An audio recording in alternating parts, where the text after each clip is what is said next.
नमस्कार, मैं हूं नेहा और आप देख रहे हैं यूएनएन। पटना में गंगा किनारे बसे मोकामा में एक से बढ़कर एक बाहुबली हुए हैं और उन्हीं में से एक नाम है अनंत सिंह का। अनंत सिंह एक ऐसा बाहुबली नेता था जिसको छोटे सरकार और मोकामा के डॉन के नाम से भी जाना जाता है। अनंत सिंह का पूरे बिहार में काफ़ी खौफ था। अनंत सिंह जेल में जाने के बाद भी मोकामा से कई बार चुनाव जीत चुका था। अनंत सिंह के चुनाव जीतने के पीछे के कारण उसकी रॉबिनहुड वाली छवि थी, जैसे कि किसी गरीब लड़की की अगर शादी नहीं हो रही हो तो उसकी जिम्मेदारी अनंत सिंह की होती थी। उसने कई बार कई गरीबों की काफ़ी मदद की थी। अगर किसी मामले में पुलिस गरीबों की सुनवाई नहीं कर रही थी तो उसका फैसला अनंत सिंह किया करता था। अनंत सिंह का जन्म 5 जनवरी 1967 को हुआ था। वो अपने 4 भाइयों में सबसे छोटे भाई थे।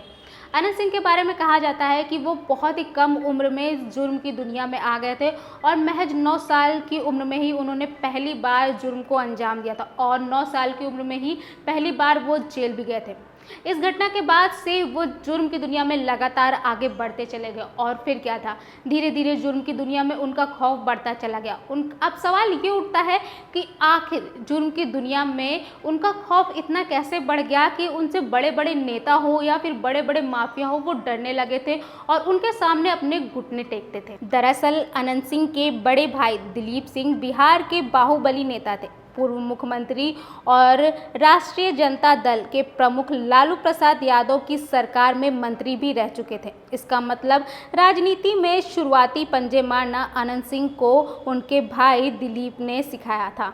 80 के दशक में कांग्रेस विधायक रहे श्याम सुंदर धीरज के लिए बूथ कब जाने का काम करने वाले दिलीप उन्हीं को मात देकर जनता दल के टिकट पर विधायक बने थे। सफ़ेद पोश हो चुके थे और उन्हें दबदबा कायम रखने के लिए एक भरोसेमंद की ज़रूरत थी। ऐसे में लंबी चौड़ी कद काठी और रौबदार रवैये वाले भाई से बेहतर साथ उनका कौन दे सकता था, जो 2 हत्याएं करके रंगदारी की राह पर आगे निकल चुका था। कहा तो ये भी जाता है कि अनंत सिंह ने बहुत ही कम उम्र में वैराग्य धारण कर लिया था और वैराग्य धारण करने के बाद वो अयोध्या और हरिद्वार की गलियों में घूमा करते थे। लेकिन इसी बीच उनके बड़े भाई बिरंची सिंह की हत्या हो गई और जब इस बात का पता अनंत सिंह को चला तो वो अपने भाई की हत्या का बदला लेने के लिए सोचने लगे और दिन रात अपने भाई के हत्यारे की खोज करने लगे। फिर क्या था, एक दिन उनको पता चला कि उनके भाई का हत्यारा एक नदी के किनारे बैठा हुआ है और अनंत सिंह वहां पहुंच गए और नदी तैरकर पार की। उसके बाद उन्होंने उस हत्यारे का ईंट पत्थरों से कुचल कर हत्या कर दी और इस तरह उन्होंने अपने भाई के मौत का बदला भी लिया। 2005 में पहली बार मोकामा से अनंत सिंह ने चुनाव जीता। 2005 में लालू प्रसाद यादव के खिलाफ चुनाव लड़ने के दौरान नीतीश ने बिहार को अपराधियों से मुक्त कराने का वादा तो किया, लेकिन बताते हैं कि चुनाव जीतने के लिए अनंत सिंह का उन्हें सहारा लेना पड़ा। नीतीश के सत्ता में आने के बाद बिहार में हजारों अपराधियों को जेल भेजा गया। इनमें लालू प्रसाद का करीबी मोहम्मद शहाबुद्दीन भी शामिल था, लेकिन अनंत सिंह को छूने की हिम्मत किसी में भी नहीं हुई। चुनाव जीतने के साथ ही अनंत सिंह का अब दबदबा बढ़ता चला गया और वो अब बिना हिचक के कोई भी जुर्म किया करता था। इसी बीच उन पर एक महिला की हत्या का आरोप भी लगा और जब इस मामले पर एक पत्रकार ने उनसे सवाल पूछा तो उन्होंने बेरहमी से उस पत्रकार की ही पिटाई कर डाली और जब इस मामले ने तूल पकड़ा तो उनकी गिरफ्तारी भी हुई और वो कुछ दिन जेल में भी रहे, लेकिन वो कुछ दिनों बाद फिर से जेल के बाहर आ गए। हमेशा बॉडीगार्ड से घिरे रहने वाले अनंत सिंह के आतंक का इससे भी अंदाजा लगाया जा सकता है कि उसने बिहार का मुख्यमंत्री रहते हुए जितिन राम मांझी को धमकाया था। उसने यह धमकी तब दी थी जब मांझी ने नीतीश कुमार के खिलाफ बगावत की थी। आलम यह था कि लोग उसका नाम लेने से भी डरते हैं।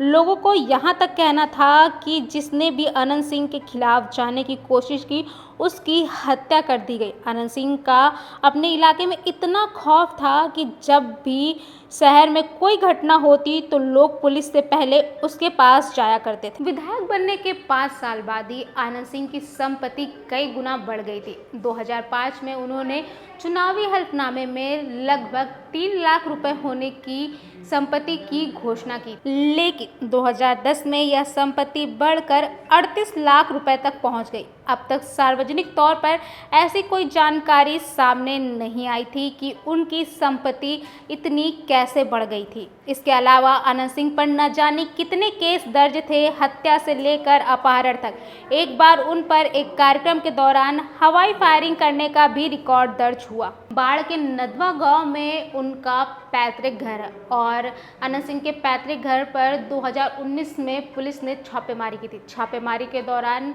वहां पर AK-47 राइफल और मैगजीन से में भरे हुए 26 जिंदा कारतूस वहां से पुलिस ने बरामद किए थे। इस मामले में आनंद सिंह पर UAPA के तहत मामला दर्ज किया था और आनंद सिंह ने साकेत कोर्ट में अपने आप को सरेंडर किया था। फिर क्या था, 23 अगस्त 2019 से आनंद सिंह जेल में हैं। ऐसे ही जानकारियों के लिए आप बने रहिए हमारे साथ, या फिर अगर आप किसी और की कहानी सुनना चाहते हैं तो हमें कमेंट करके ज़रूर बताइए, हम आपको उसकी कहानी ज़रूर बताएंगे। देखते रहिए UNN।